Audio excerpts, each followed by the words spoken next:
ప్రస్తుతం చాలామంది రాజకీయ నాయకులు, చాలా పార్టీలు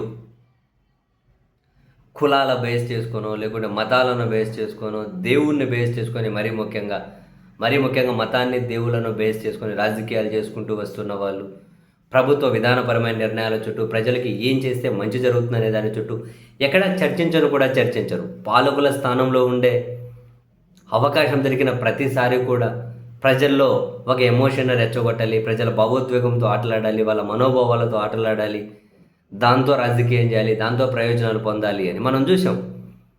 ప్రతిపక్షంలో ఉన్నప్పుడైనా చంద్రబాబు నాయుడు గారు వాళ్ళ బ్యాచ్ అధికారంలోకి వచ్చిన తర్వాత ఇప్పుడైనా వాళ్ళ పంత మారడం లేదు ఏమాత్రము కూడా.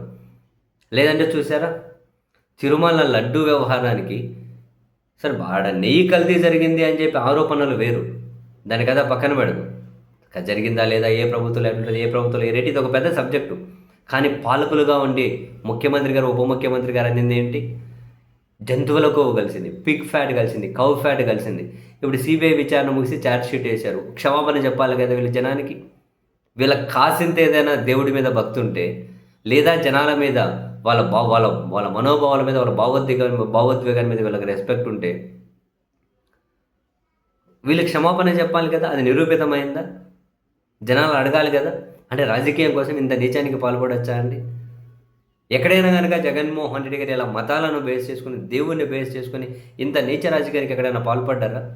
నీ పాసుగుల చంద్రబాబు గారి నేతృత్వంలో కూటమి అధికారంలోకి వచ్చిన తర్వాత కూడా చరిత్రలో లేని విధంగా తిరుపతిలో తొక్కిసలాట జరిగి చనిపోతే, నిత్యం ఏదో వార్తతో తిరుమల వార్తల్లో ఉంటూనే ఉంటే, ఎక్కడ సింహాచలంలో గోడగూలి అంతమంది చనిపోతే, చివరికి ఏమంటారు విజయవాడ కనకదుర్గమ్మ అమ్మవారికి కరెంటు కూడా కట్ చేస్తే, అరే తాజాగా అన్నవరం దేవాలయంలో ప్రసాదం మీద ఎలకలు బాకుతూ ఉన్నాయి. అక్కడ వాళ్ళు అడిగితే భక్తులు ఏంటి ఇదంతా అంటే కొనుక్కోలే అంటే లేదని చెప్పి అక్కడ ఉన్న వాళ్ళ నిర్లక్ష్య సమాధానం. వాళ్ళ తీసి వీడియో తీసి సోషల్ మీడియాలో పెట్టారు, ఫుల్ వైరల్ అయింది. ఇక్కడ ప్రభుత్వం అక్కడ అధికారులను వివరణ కోరారట. అక్కడ ఈవోగా ఉన్న వ్యక్తి అక్కడికి వెళ్ళి పరిశీలించి ఒక ఉద్యోగిని, ఒక సెక్యూరిటీ గార్డ్ని సస్పెండ్ చేసి ఎలకలు రాకుండా ఏమో బొక్కలు ఉంటే రేకులు పూడ్చారట. ఎన్ని జరుగుతూ ఉన్నాయి. నిజంగా జగన్మోహన్ రెడ్డి గారు బరి తెగించి వీటితో ఏమన్నా మతాన్ని, దేవుడిని ముందు పెట్టి రాజకీయాలు చేయాలని చెప్పి అనుకుంటున్నారా? ఆయన కానీ వాళ్ళ పార్టీ వాళ్ళు కానీ ఇటువంటివి ఏంటి మీదంతా ప్రభుత్వం బాధ్యత లేకుండా వ్యవహరిస్తుంది, ఇటువంటి సమస్యలు రాకూడదు, ఓవర్కమ్ చేయాలని చెప్పి వాళ్ళు డిమాండ్ చేస్తూ ఉండొచ్చు, విమర్శలు చేస్తూ ఉండొచ్చు దీని మీద. కానీ నీచానికి తెగపడతలేరు. వాళ్ళ అధికారంలో ఉన్నప్పుడు ప్రతిసారి పాలసీస్ గురించే మాట్లాడారు. జగన్ అధికారంలో ఉన్నప్పుడు వీళ్ళు మతాన్ని, దేవుణ్ణి అంటే ప్రజల భావోద్వేగాలతోనే చివరికి జగన్ మీ అందరి భూములు లాక్కుంటారని చెప్పారు.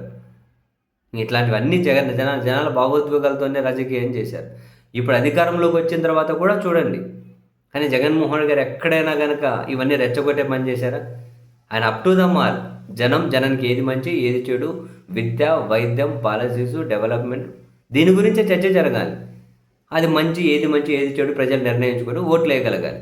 అదంతా ఇసిపెట్టి దేవుడితో, మతంతో అధికారంలో ఉన్న వాళ్ళు కూడా రాజకీయాలు చేస్తున్న వేళ ఇప్పటికీ కూడా తన పాలసీస్, తాను చేసినటువంటి పనుల గురించి మాట్లాడే జగన్మోహన్ రెడ్డి గారిని చూస్తే నిజంగా కొన్నిసార్లు అరే రాజకీయాల్లో ఇటువంటి నాయకులు ఉండాలి, ఇటువంటి లీడర్షిప్ కావాలి కదా అని. పాలసీస్లో డిఫరెన్సెస్ ఉంటే మనం విభేదించవచ్చు, అది వేరు. కానీ ఈ విధంగా అంటే ప్రతిదీ భావోద్వేగంతో రాజకీయం చేయడం ఏంటి? జనాలకు మేలు జరుగుతుందా దానివల్ల? జరుగుతుందా? అధికారంలో ఉండి అదే పని, అధికారంలో లేకుండా అదే పని, ఏం పద్ధతి?